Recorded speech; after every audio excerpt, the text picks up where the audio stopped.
Thanks for being here. I wish we were able to talk to the folks outside, but we're keeping our social distancing and playing by the rules. Good afternoon, everyone. To me and to Kamala, this is an exciting day. It's a great day for our campaign, and it's a great day for America, in my view. Over the past several weeks, I've had the incredible privilege of meeting and spending a good deal of time with a group of talented women leaders, all of whom are qualified to be president. With each one, the more I learned about them, the more I talked to them, the more impressed I was, even though I knew them before. I want to thank each and every one of them for being part of this process. And I look forward to working with them as we rebuild this country to get elected, and once we are elected, God willing. I approach this with a seriousness of purpose and of mind, because this is a serious moment for our nation. We're at one of those inflection points. You've heard me say that before in our history. A life-changing election for this nation. And the choice we make this November is going to decide the future of America for a very, very long time. And I had a great choice, great opportunities. I had a great choice, but I have no doubt that I picked the right person to join me as the next Vice President of the United States of America, and that's Senator Kamala Harris. You know, and it seems Americans all across this nation, at least at the outset here, agree with me. Yesterday, we had our best grassroots fundraising day of the campaign, more than double our previous record. And in doing so, we set a single-day record for online political fundraising. And I think I know why. So I hope that you'll join us as well, those of you who listen today. Go to joebiden.com today. $5, $10, whatever. Kamala, as you all know, is smart. She's tough. She's experienced. She's a proven fighter for the backbone of this country, the middle class, for all those who are struggling to get into the middle class. Kamala knows how to govern. She knows how to make the hard calls. She's ready to do this job on day one. And we're both ready to get to work rebuilding this nation and building it better. As Attorney General of the largest state in the country, Kamala took on the big banks over mortgage fraud and won. Took on big oil when it wanted to pollute without consequences. She was a pioneer in marriage equality and tackled the gun lobby. You know, we've all watched her in the United States Senate go toe-to-toe with Trump officials, trying to hide the truth, asking the tough questions needed to be asked, and not stopping until she got an answer. And when none was forthcoming, it was obvious what the answer was. As a member of the Intelligence Committee and the Judiciary Committee, she's been the center in the middle of the most critical national security challenges our country faces. Well aware of all the threats to this nation and ready to respond to them. And as a child of immigrants, she knows personally how immigrant families enrich our country, as well as the challenges of what it means to grow up Black and Indian American in the United States of America. Her story is America's story, different from mine in many particulars, but also not so different in the essentials. She's worked hard. She's never backed down from a challenge. And she has earned each and every of the accolades and achievements that she has gained, many of them often in the face of obstacles that others put in her way, but never quit. And this morning, all across the nation, little girls woke up, especially little Black and brown girls, who so often feel overlooked and undervalued in their communities. But today, just maybe, they're seeing themselves for the first time in a new way as the stuff of president and vice presidents. In her campaign in the primary, Kamala often talked about what she referred to as the 3 a.m. agenda, about moms and dads awake late at night in their kitchens, worried, scared, uncertain about how they were going to take care of their families, about how they were going to pay the bills, about how they were going to make it, simply make it. Growing up in Scranton and Claymont, Delaware, I saw that struggle with my family as well. Kamala saw it with hers as well.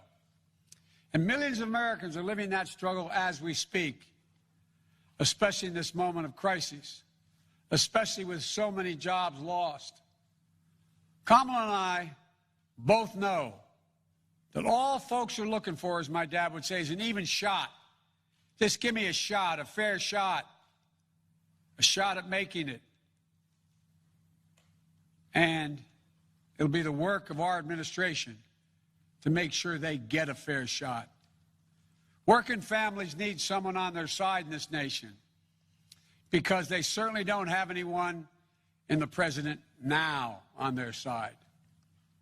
That's going to change in the Biden-Harris administration. It's going to be gratifying to see the strong, enthusiastic reaction to Senator Harris as our next vice president. You know, it comes from people all over the country. It's already occurring all over the country. All ideological views, all backgrounds. Events, of course, we are predictable, some of them. It comes from all over except, of course, from Donald Trump's White House and his allies. You all knew it was coming. You could have set your watches to it. Donald Trump has already started his attacks, calling Kamala, quote, nasty, whining about how she is, quote, mean to his appointees. It's no surprise, because whining is what Donald Trump does best, better than any president in American history. Is anyone surprised Donald Trump has a problem with a strong woman or strong women across the board? We know that more is to come. So let's be clear. If you're a working person, worried about whether or not you'll have a job to go to, whether or not you'll be able to pay your mortgage, pay your rent, worried about the poison in the air you breathe, the water you drink, worried about your civil rights, even your basic right to dignity, which is under attack with this administration. Kamala Harris has had your back, and now we have to have her back. She's going to stand with me in this campaign, and all of us are going to stand up for her. On January 20th, 2021, we're all going to watch Senator Harris raise her right hand and swear the oath of office as the first woman ever to serve in the second highest office in America, in this land. And then we're going to get to work fixing the mess that President Trump and Vice President Pence have created, both at home and abroad, through 4 years of mismanagement and coddling of terrorists and thugs around the world. Not only will America dig itself out of this hole they put us in, we're going to build back, and we're going to build back better. We have a public health crisis. While he's in court trying to do away with health care, with more than 5 million reported infections, 165,000 people dead and climbing as a consequence of COVID-19. And still, months later, no real leadership or plan from the President of the United States how to get this pandemic under control. No real help for the states and local governments trying to fill the vacuum of leadership from the White House. No real help for children and educators, for small businesses and frontline workers that they're ones holding our country together. Instead, he's issuing executive orders and making promises that in the end will defund the Social Security system while insisting that this virus will disappear. The Joe Biden and Kamala Harris administration will have a comprehensive plan to meet the challenge of COVID-19 and turn the corner on this pandemic. Masking, clear science-based guidance, dramatically scaling up testing, getting states and local governments the resources they need to open the schools and businesses safely. We can do this. We just need a president and a vice president willing to lead and take responsibility. Not as this president says, it's not my fault. The governor should thank me more. As that old saying goes, give me a break. We have an economic crisis with more than 16 million Americans. 16 million still out of work. Donald Trump is on track to break another record. On track to leave office with the worst jobs record of any American president in modern history. But instead of doing the hard work of meeting face-to-face with congressional leaders, Democrats and Republicans in the White House, like every other president has done in a crisis, to get Americans the relief they need and deserve, Donald Trump is on the golf course. If I told you this 3 years ago, you'd look at me like I was being crazy. He hasn't even met with the leadership. He doesn't have time, it appears. We have a climate crisis that Donald Trump refuses to even acknowledge. When he thinks about climate change, all we hear is the word hoax. The Biden-Harris administration is going to meet the climate crisis, protect the health of the American public. And along the way, we're going to deliver one word: jobs, good-paying jobs. We have a racial justice crisis. Donald Trump seeks only to inflame it with his politics of racist rhetoric and appeals to division. You know, today is not only the day I'm proud to introduce Senator Kamala Harris as the vice presidential nominee of the Democratic Party. It's also the 3rd anniversary of that terrible day in Charlottesville. Remember what it felt like to see those neo-Nazis? Close your eyes. And those Klansmen, white supremacists, coming out of fields, carrying lighted torches, faces contorted, bulging,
Joe's beloved son, one of his beloved sons, Bo. In the midst of the Great Recession, Bo and I spoke on the phone practically every day, sometimes multiple times a day, working together to win back billions of dollars for homeowners from the big banks of the nation that were foreclosing on people's homes. And let me just tell you about Bo Biden. I learned quickly that Bo was the kind of guy who inspired people to be a better version of themselves. He really was the best of us. And when I would ask him, where'd you get that? Where did this come from? He'd always talk about his dad. And I will tell you, the love that they shared was incredible to watch. It was the most beautiful display of the love between a father and a son. And Bo talked about how Joe would spend 4 hours every day riding the rails back and forth from Wilmington to Washington so he could make breakfast for his kids in the morning and make it home in time to tuck them in bed each night. All of this so 2 little boys who had just lost their mom and their sister in a tragic accident would know that the world was still turning. And that's how I came to know Joe. He's someone whose first response when things get tough is never to think about himself, but to care for everyone else. He's someone who never asks, why is this happening to me? And instead asks, what can I do to make life better for you? His empathy, his compassion, his sense of duty to care for others is why I am so proud to be on this ticket. And Joe and I, yes, we are cut from the same cloth. Family is everything to me, too. And I cannot wait for America to get to know my husband, Doug, and our amazing kids, Cole and Ella. Because whether I'm cheering in the bleachers at a swim meet, or setting up a college room dorm, or helping my goddaughter prepare for her school debate, or building Legos with my godson, or hugging my 2 baby nieces, or cooking dinner, Sunday dinner, my family means everything to me. And I've had a lot of titles over my career, and certainly vice president will be great. But Mamala will always be the one that means the most. And you know, my mother and father, they came from opposite sides of the world to arrive in America. One from India and the other from Jamaica, in search of a world-class education. But what brought them together was the civil rights movement of the 1960s. And that's how they met, as students in the streets of Oakland, marching and shouting for this thing called justice, in a struggle that continues today. And I was part of it. My parents would bring me to protests strapped tightly in my stroller. And my mother, Shamala, raised my sister Maya and me to believe that it was up to us and every generation of Americans to keep on marching. She'd tell us, don't sit around and complain about things, do something. So I did something. I devoted my life to making real the words carved in the United States Supreme Court, equal justice under law. And 30 years ago, I stood before a judge for the first time, breathed deep, and uttered the phrase that would truly guide my career and the rest of my career. Kamala Harris for the people. The people. That's who I represented as district attorney, fighting on behalf of victims who needed help. The people. That's who I fought for as California's Attorney General when I took on transnational criminal organizations who traffic in guns and drugs and human beings. And it's the people who I have fought for as a United States Senator, where I've worked every day to hold Trump officials accountable to the American people. And the people are who Joe and I will fight for every day in the White House. And let me tell you, as somebody who has presented my fair share of arguments in court, the case against Donald Trump and Mike Pence is open and shut. Just look where they've gotten us. More than 16 million out of work. Millions of kids who cannot go back to school. A crisis of poverty, of homelessness, afflicting Black, brown, and indigenous people the most. A crisis of hunger, afflicting 1 in 5 mothers who have children that are hungry. And tragically, more than 165,000 lives that have been cut short. Many with loved ones who never got the chance to say goodbye. It didn't have to be this way. 6 years ago, in fact, we had a different health crisis. It was called Ebola. And we all remember that pandemic. But you know what happened then? Barack Obama and Joe Biden did their job. Only 2 people in the United States died. 2. That is what's called leadership. But compare that to the moment we find ourselves in now. When other countries are following the science, Trump pushed miracle cures he saw on Fox News. While other countries were flattening the curve, he said the virus would just, poof, go away. Quote, like a miracle. So when other countries opened back up for business, what did we do? We had to shut down again. This virus has impacted almost every country. But there's a reason it has hit America worse than any other advanced nation. It's because of Trump's failure to take it seriously from the start. His refusal to get testing up and running. His flip-flopping on social distancing and wearing masks. His delusional belief that he knows better than the experts.